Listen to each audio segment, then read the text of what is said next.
तुमच्या घरात जर मटर असतील आणि तुम्हाला असं वाटत असेल की आता आपण काय करावं, सुचत नसेल काही, तर नक्कीच ही मटर पुलावची रेसिपी तुम्ही एकदा ट्राय करून बघा. चला, तर मग आपण आता वळूया आपल्या रेसिपीकडे. मी काही खडे मसाले ॲड करते. त्यामध्ये जिरं, लवंग, दालचिनी आणि इलायची होती.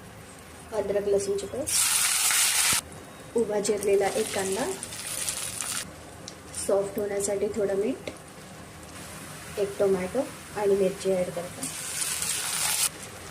एक बटाटा ॲड करते, फ्रोझन वाटाणा,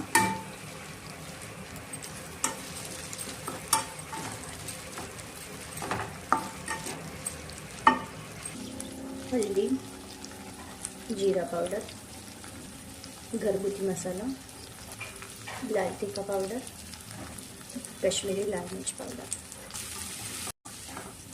या सगळ्याला आपण प्रॉपरली मिक्सअप करून घेऊया. परत मीठ ॲड करते. आता राईस टाकूयात. या राईसला मी 30 मिनिटसाठी भिजवून ठेवलं होतं. मिक्स करून घेऊया.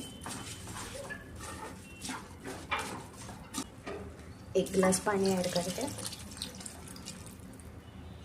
वरतून कोथिंबीर ॲड करते. तूप. आता आपण याच्यावरती झाकून घेऊया.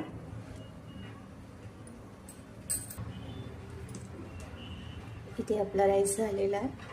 तुम्हाला जर ही माझी रेसिपी आवडली असेल तर प्लीज माझ्या चॅनलला लाईक, शेअर अँड सबस्क्राईब करायला विसरू नका. थँक्यू.